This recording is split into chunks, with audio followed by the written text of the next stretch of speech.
See, Ak, and you say Jono doesn't do any research for the show. Real-time research. I just did some right there. You saw me do live research on the show. I believe the phrase you're looking for is not real time, it's just in time research.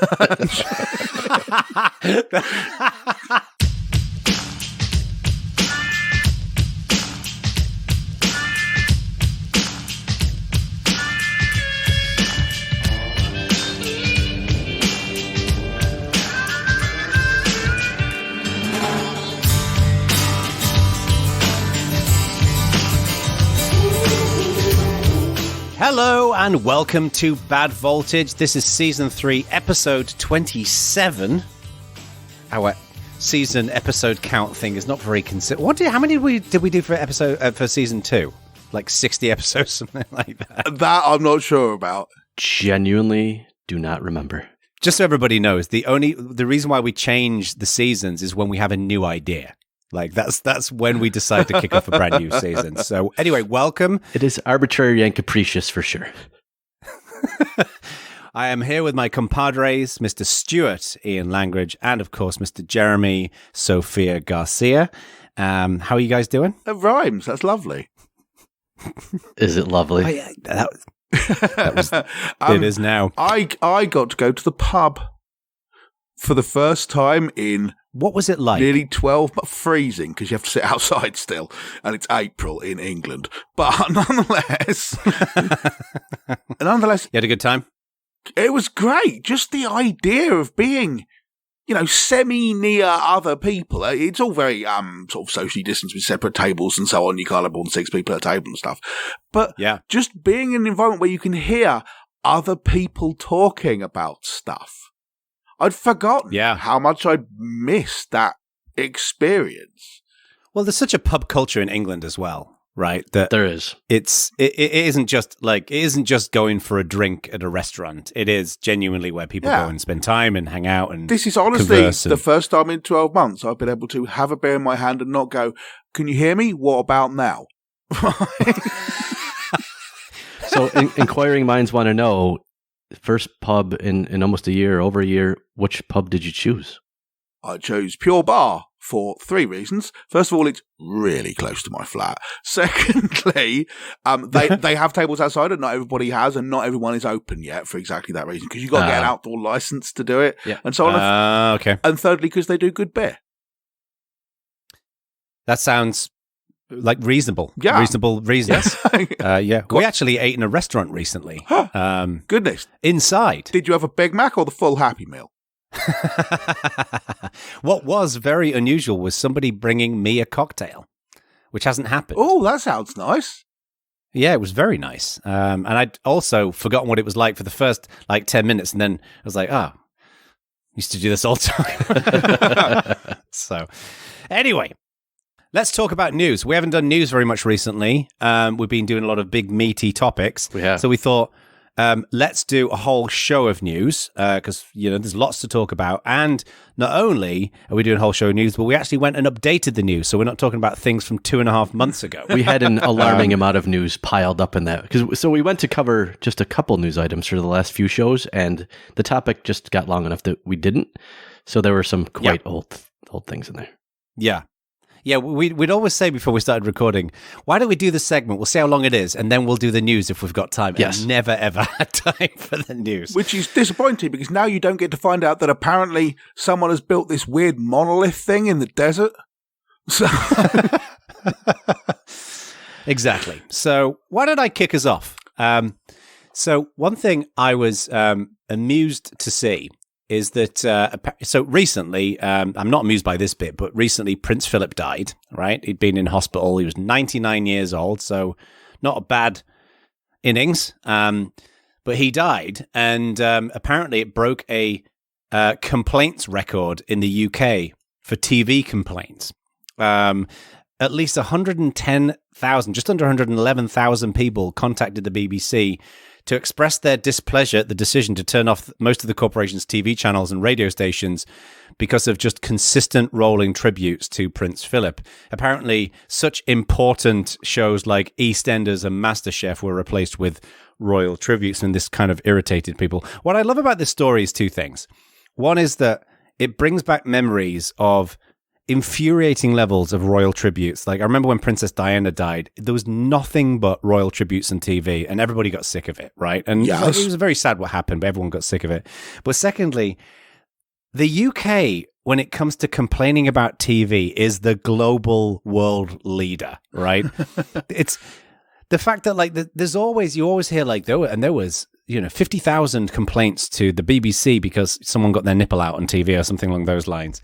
It's a very British thing, complaining to TV stations. Yes. So, my favorite part about the entire article, which I am astounded that you left out, is the very last sentence, which is, and in a sign that the BBC is destined to be criticized by all sides, 116 people wrote in to the corporation over the weekend to complain that it was making it too easy to complain about coverage. Well, I mean, I think a lot of that... a lot of this, the BBC are in a bit of a cleft stick here, because if they hadn't done something like this, they'd have taken a bunch of hypocritical bashing from a bunch of newspapers going, the BBC doesn't care enough about our brave royals and all this kind of thing, and why aren't they more celebrating the life and death of Prince Philip? And so, obviously, they decided what we're going to do is pander to those sorts of people, at which point it annoys actually everyone in the country who isn't a leader writer for a newspaper owned by the BBC's biggest rival and who wants to get it shut down. So they went massively overboard here, and it's really, really annoying, but that's what happens when you pander to sort of people who do that. I mean, there have been a whole bunch of ridiculous things. Have you seen the thing about National Rail? No. So the National Rail website in the UK, this is the official place you go to book train tickets all over the UK. They made their whole website completely greyscale to express their feelings about the death of Prince Philip and so on. Give me a break. Well, first of all, give me a break. Secondly, this incredible act of political courage was managed by one developer writing filter grayscale in the CSS. One line, right? Thing number 3, a whole bunch of people went, hey, I can't see very well, and you've made it quite a lot worse now, this website. And whoever's running the National Rail Twitter account replied and went, yeah, we can't read it very well either. We're trying to get it fixed. And then it turned out that someone thought up this idea for how they could show it. This is a very press F to pay respects kind of thing to do, right? But it turns out that the idea of doing this came up a couple of years ago, and the person who was the actual designer on the team at the time went, yeah, don't do this because there are big accessibility problems with it. Turns out they just went ahead and did it anyway. So what we've got, what we've got here is a bunch of what people who use the term virtue signaling wouldn't call virtue signaling because it's them doing it. And it's been really quite annoying. While you were talking, I typed in virtue signaling to look up the definition. I'm not joking, because I was thinking this sounds an awful lot like virtue signaling, but I'm not entirely sure I know correctly what virtue signaling is. It is the action or practice of publicly expressing opinions or sentiments intended to demonstrate one's good character or the moral correctness of one's position on a particular issue. There's no other function here, right? Correct. For National Rail to do that. Like, there's much to be stated about, celebrating, like we often see, like celebrating women creators and black creators and things like that. That's all great. There is no goal. There's no benefit from them doing that to the National Rail website. No. See, Ak, and you say Jono doesn't do any research for the show. Real-time research. I just did some right there. You saw me do live research on the show. I believe the phrase you're looking for is not real-time. It's just in-time research. Yeah, this is true. Yeah. So, were you sad as the other Brit on this podcast, Mr. Langridge, about his royal princeness snuffing it? About Prince Philip? Not particularly. I mean, he was 99. They stopped him driving a while back. And this is a bloke who has been something in between indiscreet and downright racist for a whole bunch of his life and has shown not one iota of apology about it. So, yeah, it's fascinating watching. I don't know if either of you've seen The Crown, the TV show, but watching his life as it's depicted in that, which is you're not allowed to watch it here. You get hanged. Right. I mean, that seems like a very privileged life, but a pretty miserable existence. Like, I can't imagine living that. Ugh. So anyway. All right. So what's next? What's next in the funny news after the death of the Queen's husband? I'm probably not allowed back in England after that one. I have one which is not really news, but it was news to me, and I thought it was really interesting. You know when people talk about sharding? So if you've got this is where you have a fart and it's no, lumpy? with a D, sharding, where you have a deployed internet service and you've got lots of different machines running it, so you can load balance across them or whatever, and those are shards. Do you know why it's called sharding? Before your reference to this tweet, I did not, honestly. No. This was the people who first came up with the idea were the people making Ultima Online, which was a massively Memorpig game, right? A long time ago. This is like 2000 or something. A massive Memorpig. It sounds like a Pokemon character. It does. It's literally it, right? This is around the same sort of time as Pokemon. And they had the problem that if everyone connected to Ultima Online, the server just went and fell over, right? So they went, I know what we're going to do. We're going to have a bunch of basically different servers. So everyone can interact with everyone else on that same server, but not on different servers. But they didn't want to just go, well, this is just the way it is because we're rubbish at technology or because we're running all of this off of, a big suite of Palm pilots or something. So they wanted to come up with an in-world justification for it. And so they said, this is a fantasy game, right? So they said that what had happened was the Gem of Immortality had been broken up into different shards. And that's why you'd connect to one thing where you'd see some people but not other people because they'd be connected to a different shard. So this whole very serious DevOps word of sharding is actually based on the idea that the Gem of Immortality was broken up into shards. That is unbelievable. I love that. I will link to the tweet from the guy who was on the team at the time saying, yeah, we did this. I think that's really cool. That cheered me up. It is really cool. I like that. Yeah. I love facts like that. That's such a great thing to share down the pub. Yes. Yeah. In fact, have you already shared this down the pub? That one day that you went to the pub? I don't think I have done, but I will make it a priority to do so. It sounds like a Bruce fact. It does sound like a Bruce fact, actually. So, right. Wow. What's next? Jeremy. Sure. I'll pick one that isn't as old as the one that I just removed from the doc, which was over a month old. So this one is funny and sad and something we talk about on the show all the time, which is how much people don't care about privacy. So a researcher asked 100 people whether a quote-unquote reasonable person would unlock their phone for a stranger who was themselves a researcher to search through it. Almost everyone said, absolutely not, which you would expect, correct? But then the researcher actually asked 103 people to do just that, as in, I am a stranger who is a researcher. Will you unlock your phone and let me look through it? Out of 103, 100 said okay. Really? Which just reinforces people think and say they care about security and then don't. Yeah, this is fascinating. So did they asked the question first? And then they said, actually, can you pass me your phone? And they asked it to a different group of people. The point was they're different cohorts, yes. Yeah, it's different cohorts, okay. It's not about, do you think you would do this? It's what do you think other people will think about this? Oh, I see. They worded the first question was, would a reasonable person unlock their phone and hand it to a stranger who's a researcher?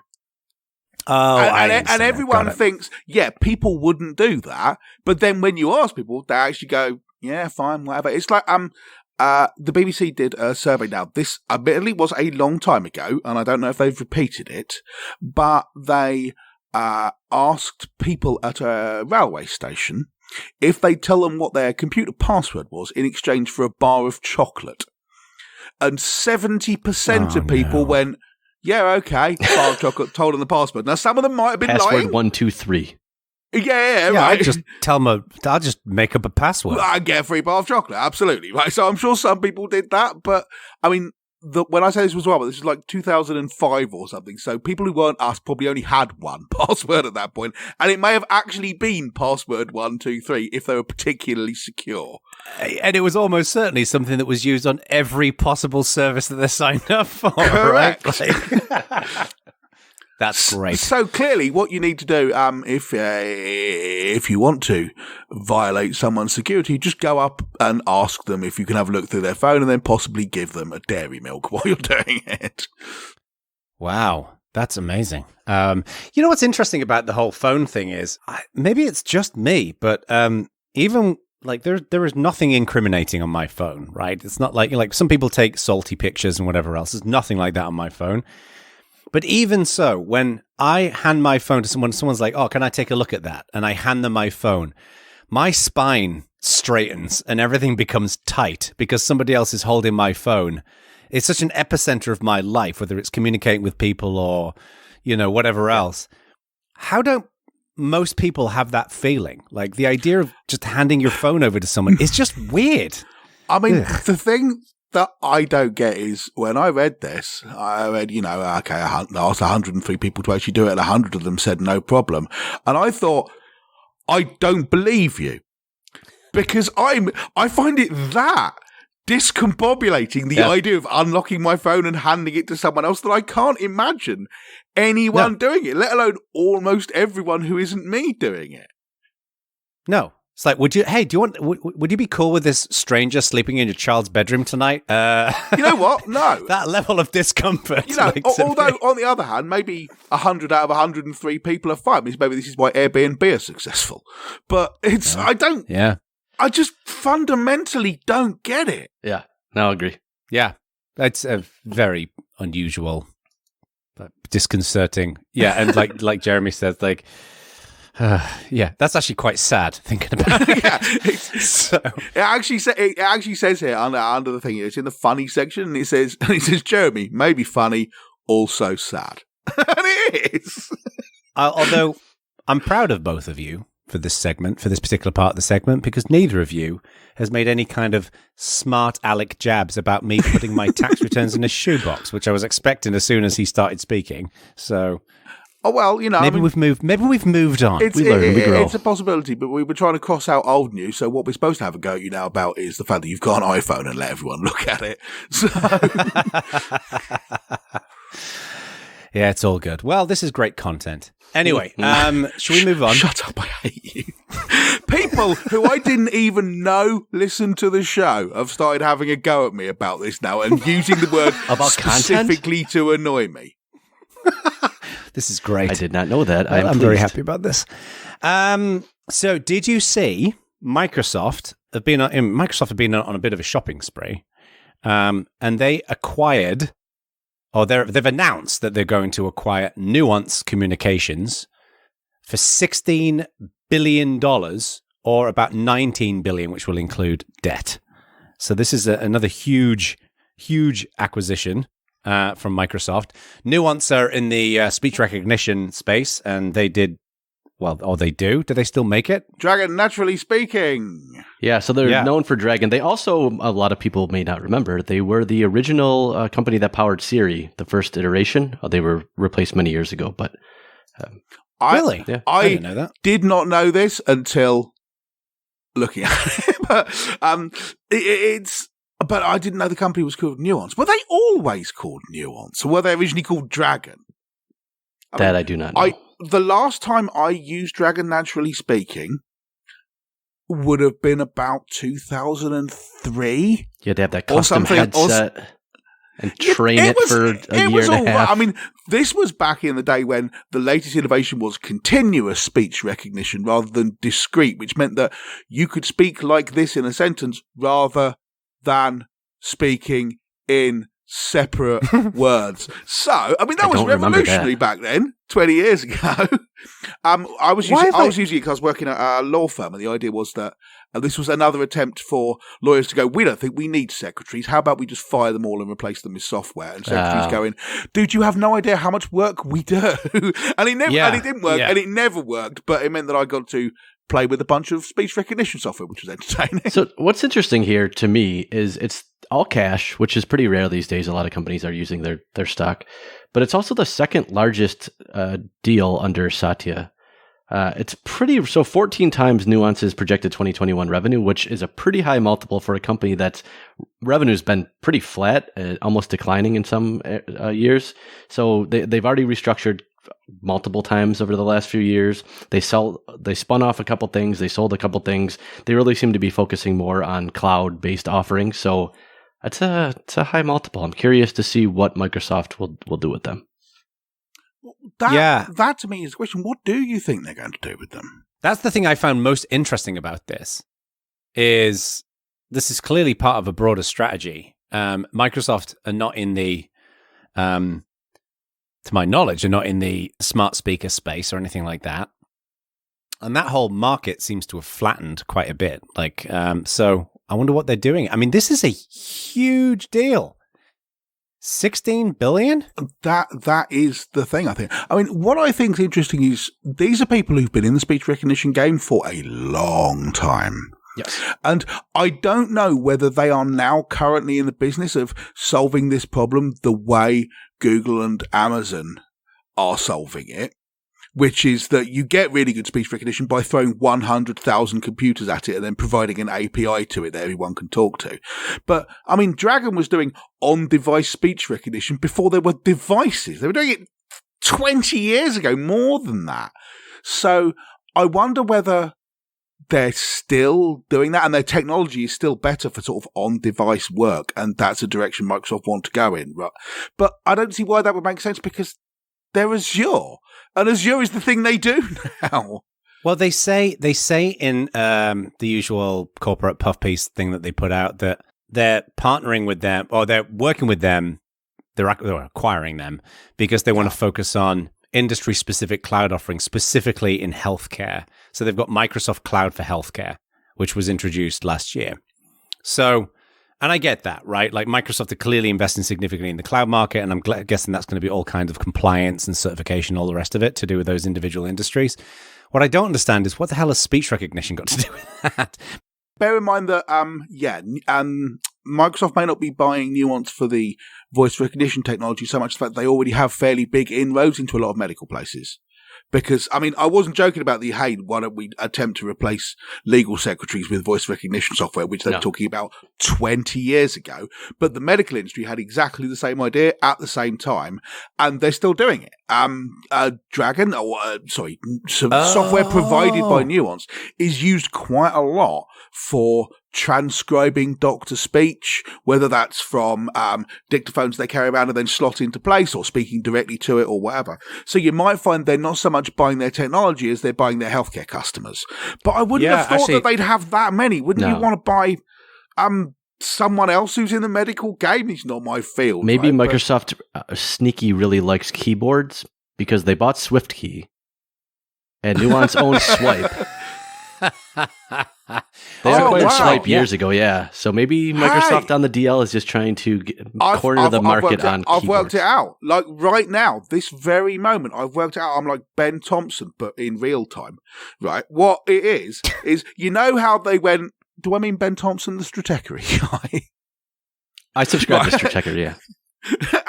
What it was about when Windows 95 came around, they went, you know what we're going to do? We're going to have a special key with our logo on it on every keyboard. And they could just demand that it happen and everyone had to go along with it because they were hugely powerful. But they can't do that on mobile phones. So what they've done is they've now bought, Swipe. They've bought the other one. And SwiftKey, what they're trying to do, SwiftKey, they're trying to put a Windows key on mobile phone keyboards as well on screen. That's what it is.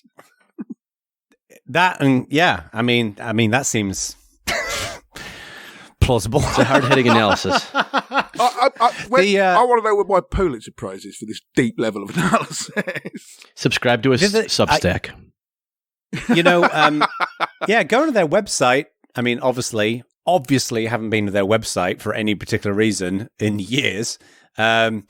And probably went to a BBS when they were starting out. And they're all about the healthcare, like AI. I know they're in that. Realize. That makes sense now. Yeah, but I don't know what whether Microsoft are buying them for inroads into that. Because, I mean, if you're going to, I can see buying a company because you just go, well, we'd like that particular customer base. But this has got to be pretty strategic if you can drop $16 billion on it. It's the biggest, second biggest, did you say? Acquisition they made? LinkedIn was the first. LinkedIn was what, 27, was it? Something and Microsoft like was way smaller then. So this, what was GitHub? 7.5. Right. And then they completed ZeniMax. That's 7.5. So, I mean, but how much bloody money do they have? Jesus. They're Microsoft, dude. Loads is the answer to your question. But that's the thing. That's a lot of visual Fox Pro language licenses. You look at GitHub, and they've bought entree to the developer world as a whole. And I don't want to, say, well, this particular market segment is important just because we're all sort of connected to it. But it feels like it does touch a lot of places.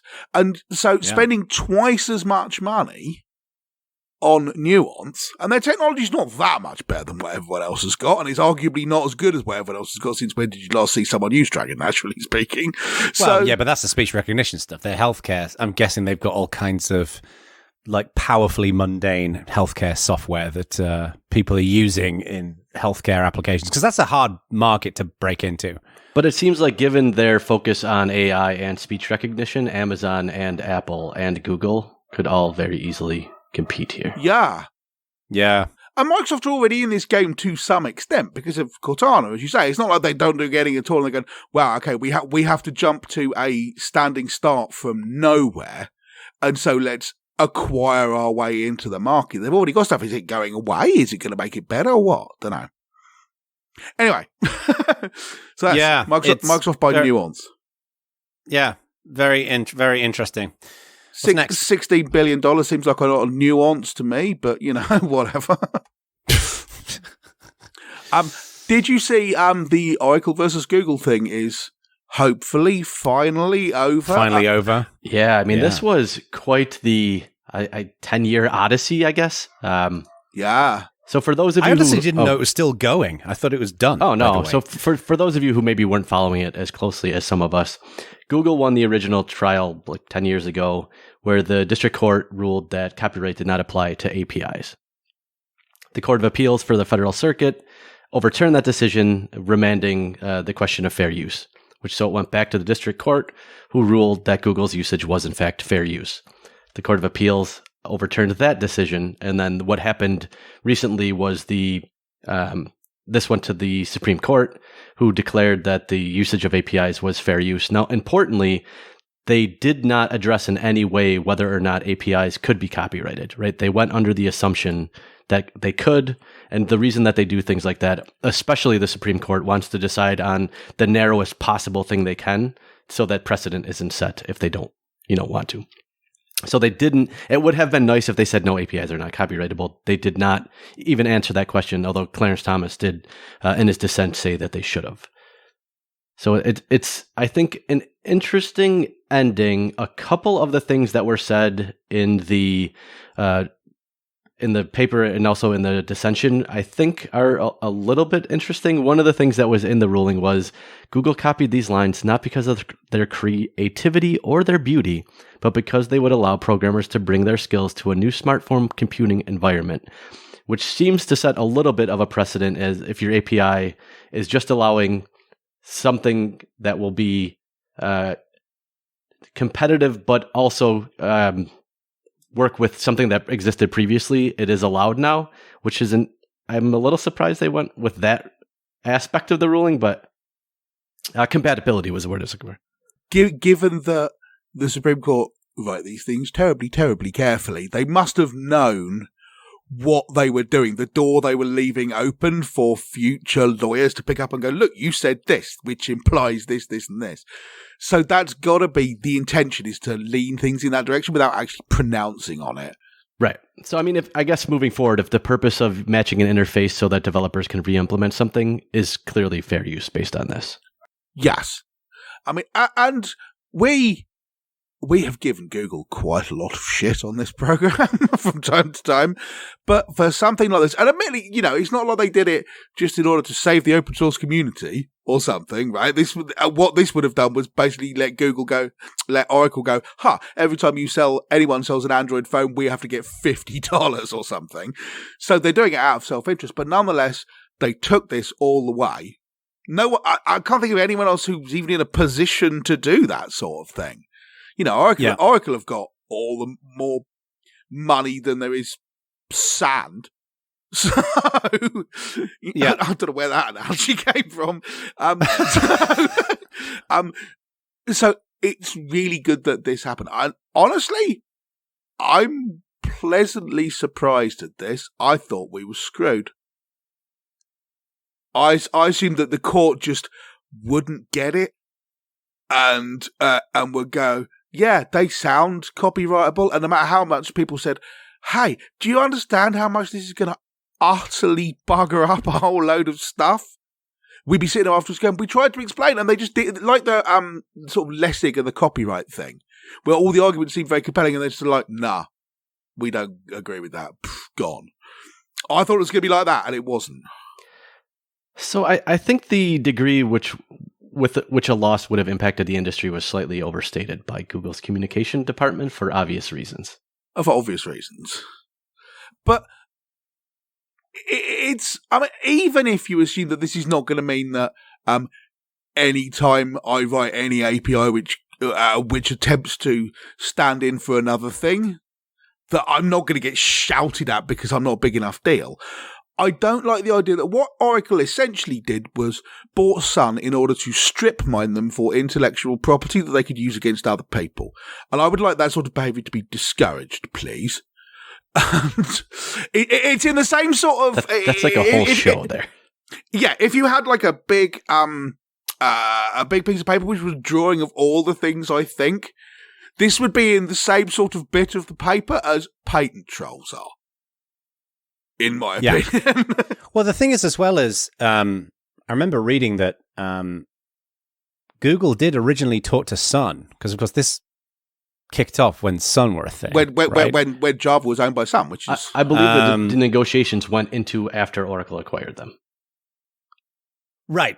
But my point is that when I remember reading that when Google were starting to build out Android, right, that they actually approached Sun about a licensing deal for Java, and Sun said, we'll do this, but we want a whole load of control over Android, which seems like an unreasonable set of terms.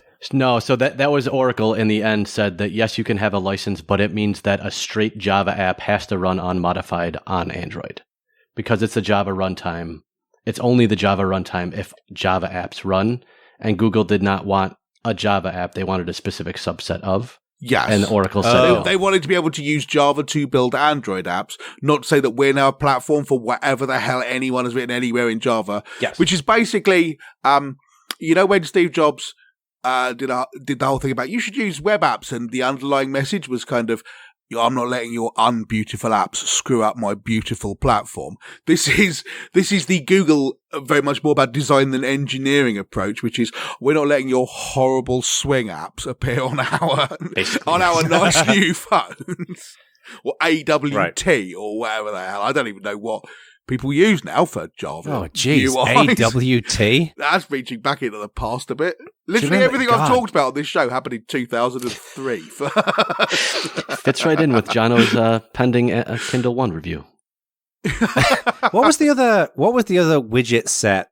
It wasn't Mosaic. What was that other ancient widget set that we used to... Motif is the word you're thinking of. Motif. That's what I was thinking of. You are really going back on that one. Damn. Motif. Wow. And there's everyone who's listening to this show who's not at least 40 is like, what the hell are all these ancient technologies these people are talking about? This is like water wheels or something. You're like, no. That's so funny. what do you think that Oracle... What do you think they were hoping for here? That Google would take a long walk off a shore pier. I mean, that they would get a piece of every Android sale in perpetuity. Yeah, that's what they were hoping. Absolutely. They were hoping, yeah. Do you think it was pure profit motivation?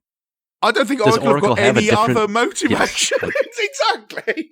I don't know. I mean, I think that these kinds of things often happen for multiple reasons. Yeah, I think profit's maybe one of them. I'll tell you what the other reason is. What's the difference between God and Larry Ellison? Answer: God doesn't think he's Larry Ellison. So, I mean, there may have been a certain amount of we'd like to crack the whip just to make other people dance. But yeah, it's money. It's always money with Oracle. They've got a lot of it for a reason. Money and control, and they don't like to lose either. Yeah. The other thing, because this is one where we could get into it's not just Oracle I fear we could get into the weeds on this one, because at least to me, it's an interesting topic. I think that they didn't set a precedent means it's not as far-reaching as it could obviously been in either direction. Yep. The one thing we should cover as a future show topic, I think, though, is I mentioned Justice Clarence Thomas. He also suggested recently that we should regulate tech platforms after a certain size, like utilities. And I think that's an interesting discussion for a segment.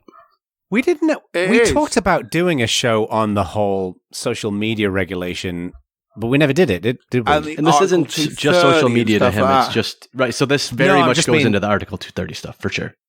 Yeah, I just mean that whole area of regulation. What's interesting about this is we've suggested something quite similar to that suggestion in the past, that these things should be treated as utilities and there's a certain amount of public required access to them and so on. And this ties back into Twitter banning people and things like that. I just find it weird to find myself on the same side of an argument as Clarence Thomas. So this is like a new experience for me. It doesn't happen very often.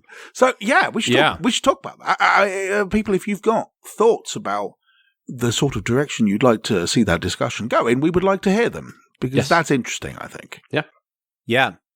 On a related note, did you see that the world's biggest rabbit was stolen from a home in Worcestershire?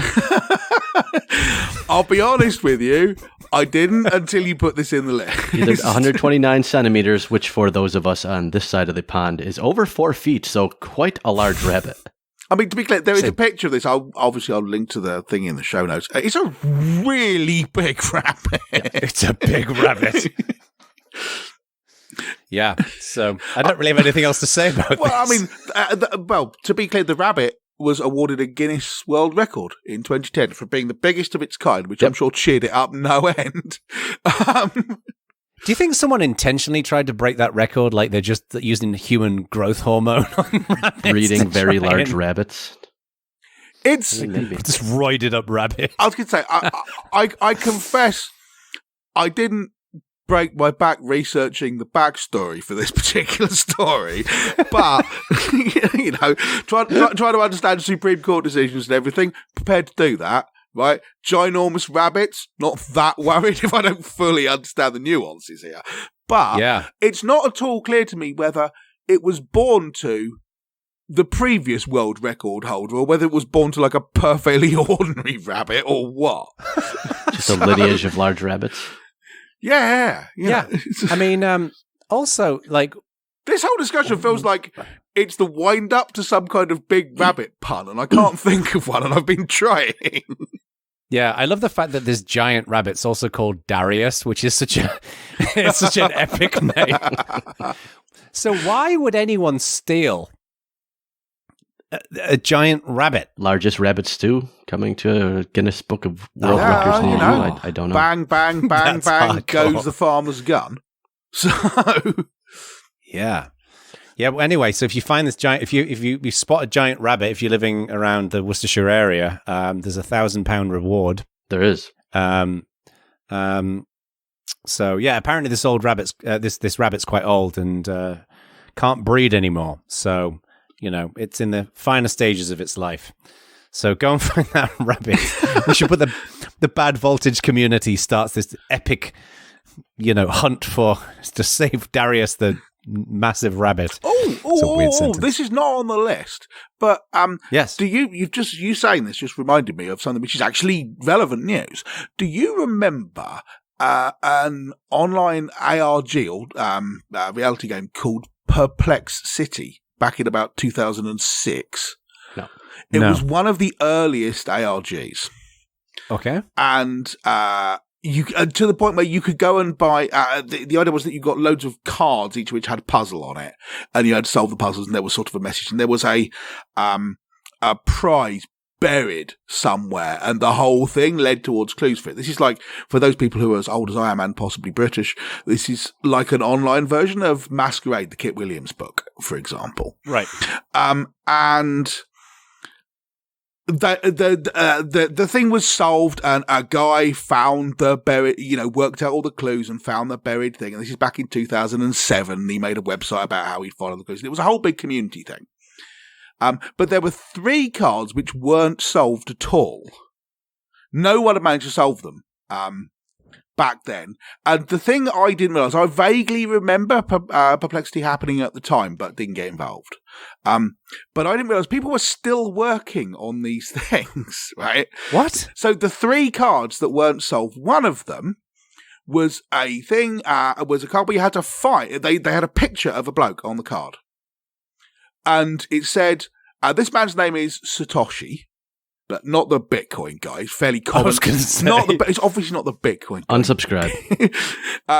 Just a fairly common Japanese name, apparently, which I didn't realise.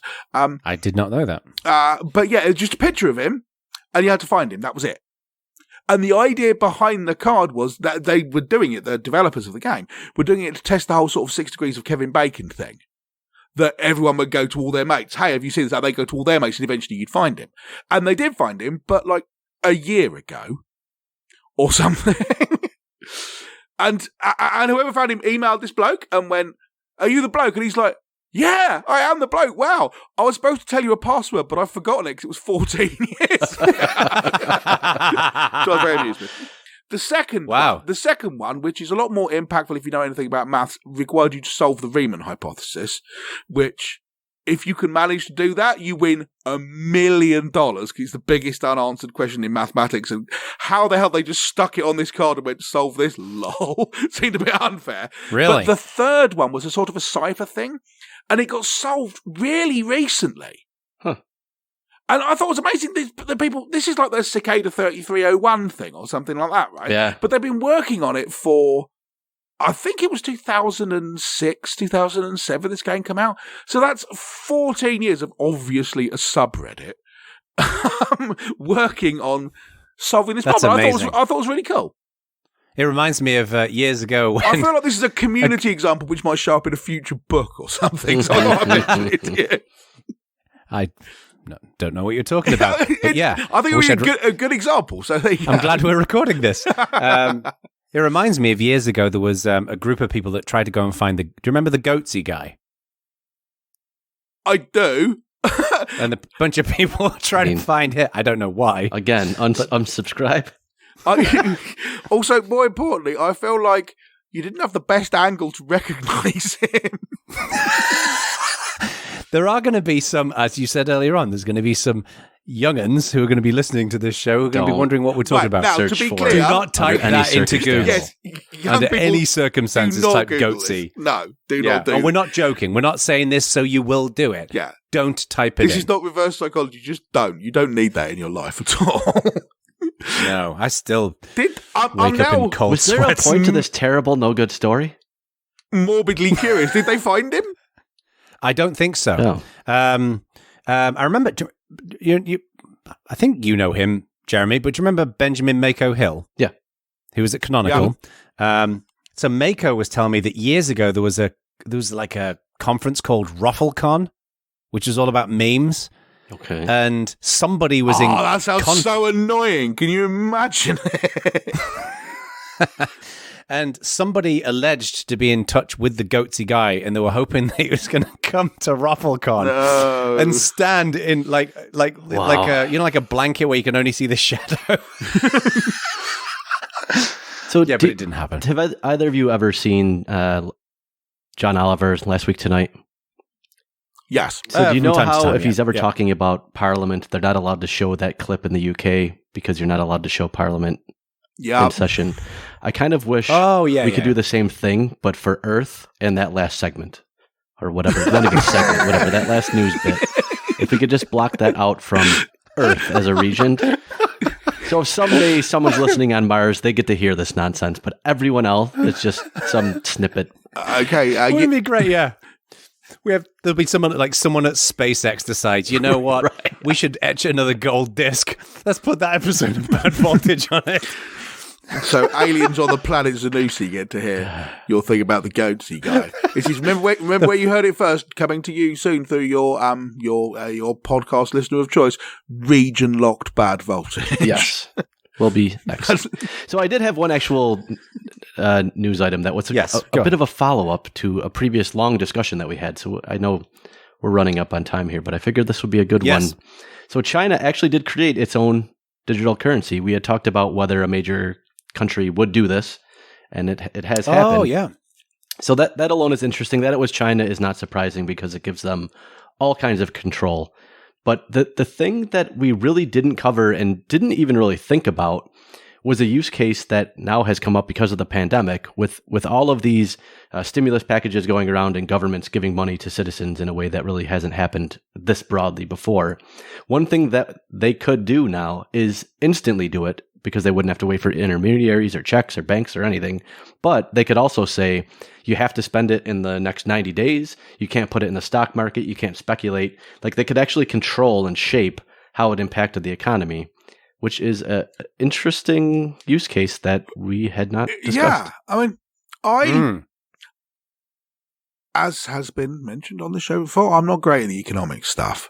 So I haven't managed to understand exactly what the deal with this is. Like, can you just go into any shop and say, I want to pay for this with this, and they have to let you like they do with real money? Yes, because it is currency from the central bank. Yeah, but that's the point. The intention is absolutely this is just parallel to the same as the currency you use, the renminbi or whatever it is. Yes. Right, okay. Isn't that a gargantuanly big deal? I mean, I'm curious to see how it's implemented at a technical level, but also interested to see how uptake is. It could be a massive deal. Yes, for sure. I mean, presumably, if they don't like the uptake, this being A, government backed and B, backed by the government of China, they could just go, now everyone gets paid in it. Yeah. So here's how you get to care. Turns out uptake is great, right? If you buy anything with the letter F in it, you have to pay for it with this. So it's yeah. I mean, it seems like this ought to be earth-shattering economic news, and it seems to be being treated almost as a kind of interesting sort of vibe. I think people are taking a wait and see approach.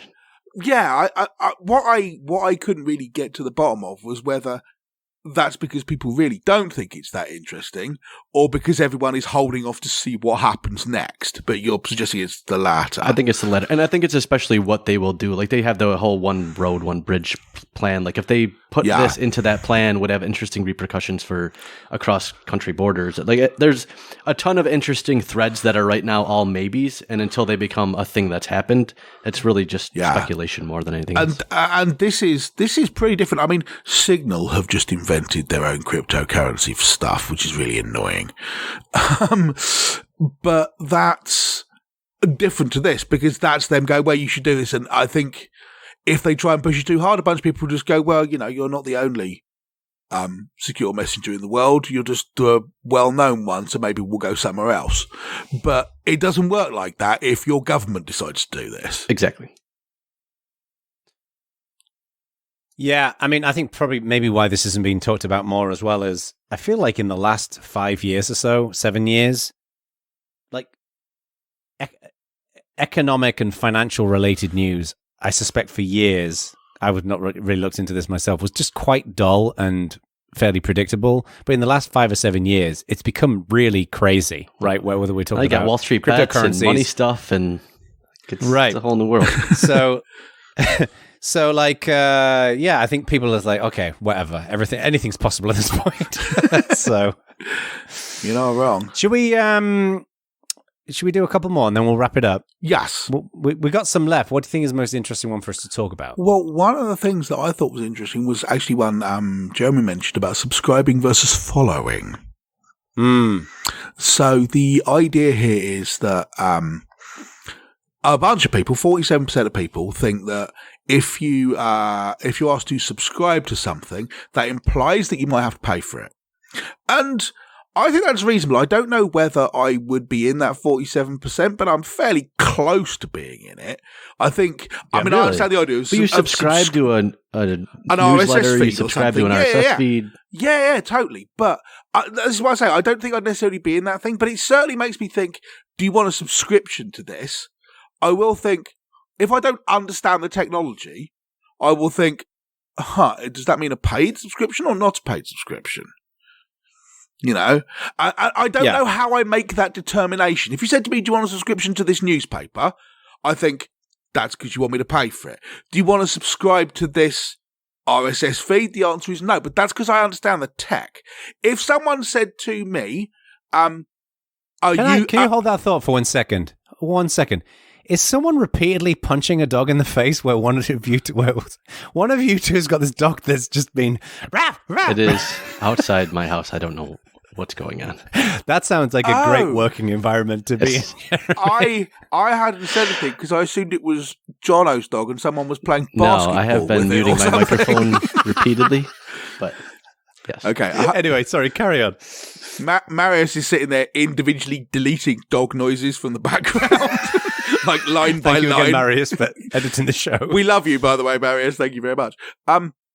You completely derailed my train of thought now. Oh, yeah. So subscriptions. But if someone said to me, are you going to get a subscription to Clubhouse? And then said, do you think that means that would cost money or not? I wouldn't know. I wouldn't know whether a subscription to Clubhouse, in quotes, would be a paid subscription or not. And my inclination would be, yeah, that's probably a thing I'd have to pay for, not knowing very much at all about Clubhouse. So yeah, the word is used in multiple different ways. That's why I think 50% of people think this, because if you ask me about something I don't understand, I tend to lean towards, yeah, you probably mean a money thing here. So interesting. What Apple are doing is they're not talking about subscribing to a podcast, they're talking about following a podcast. Yep. So now do you have to follow a newsletter on Substack, but then if you actually pay for that newsletter, you have then subscribed? It's the thing I don't understand is I don't know how you can get as far as looking at the list of podcasts in your Apple Podcast app and think that they all need paying for.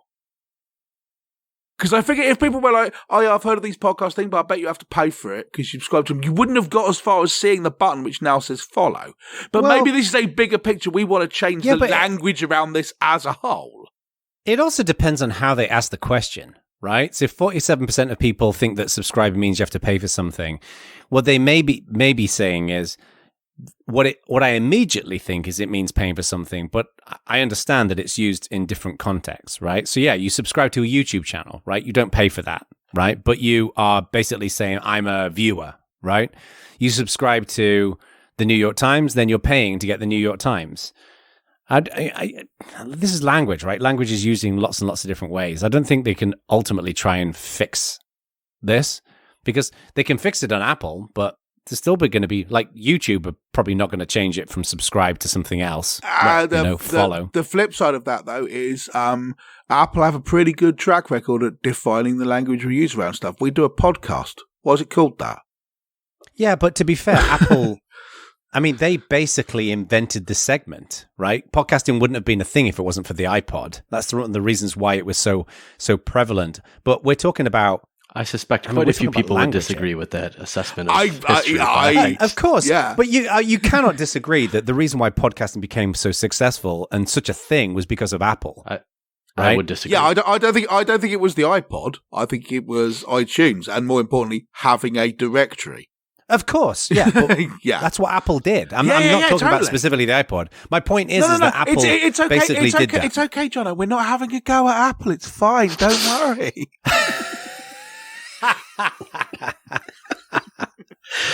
I gotta say, that was well played. That was genuinely well played. Fuck you. But yeah, I mean, I think it's interesting. It'd be interesting to see, give it a couple of years. I mean, should we start saying, why don't you follow Bad Voltage? To me, that feels like what you get is it sounds like a sort of a Patreon thing or something, where you get a bunch of behind the scenes weirdness, which no one wants that. Well, the other thing as well is the word follow could infer that you are you're heavily in support. Like when people talk about, in a religious context, the followers of Christ, right? It was that those people were students of his teachings kind of thing, right? So follower could infer that it means that you are just unilaterally supporting a thing, which I don't think is the case. A follower implies a leader. Yes. A lead. Yeah, that's exactly it. Yeah. To me, these kinds of things are kind of pointless because language has many different meanings, right? I enjoy playing impromptu music with people, and I also enjoy putting stuff on toast that makes it taste delicious. That's what jam is, right? So I could work out where you were going with that, but yeah, absolutely. Okay, so go and tell your friends that you should Bargle-floop the Bad Voltage podcast. That's what we should do. We've got as much pull of apple, right? Yeah, we've got much pull on Bargle-floop. Can we on that bombshell? Can you name this show Bargle-flooping the podcast? Oh man, now I have to write it down. Hang on. Just because Bargle-floop is now going to be on the internet, is it? Let's look it up. Is it there? This is what's that guy's name who did the 2 words you have to put together and then there's only one Google result? Oh, the Google bomb, Dave Gorman. Yeah. So there's wow, Bargle-floop. I'm spelling it Bargleflupe. There is 2 hits. Oh, both of which are in 2600 the Hacker Quarterly. I'd make it FLOOP, but nice. FLOOP. Yeah, but nice. Nice to know that Crash Override was there before us. Amazingly, Bargle-floop appears again in 2600. Wow. Okay, so over to our hacker correspondent, VM Linners, Jono. Wow. Jeez, there's a joke. That's my second ever username. My first one. My first username was Axemaniac. Axemaniac. I knew that one as well. That was funny. Yeah, I also used to say cool. KEWL. But that's because it began in a K, right? And you were obliged to by the KDE project, I'm assuming. Anyway, wow, we're really going down a random avenue of investigation. Okay. I feel we're done, unless any of you wants to bring up one more thing. Absolutely not. No, I think it's time to tap out. Yes. Excellent. Well, gentlemen, this has been a pleasure. People of the internet, go to our community and let us know what you think. We've covered a lot of ground today. Is there anything in particular you two want to hear from our communitar? No, I'm good. All right. I can't follow that up, so no. All right. Well, in other words, we don't care what you think, but please continue to Bargle-floop our podcast. But thanks for listening. So, bye.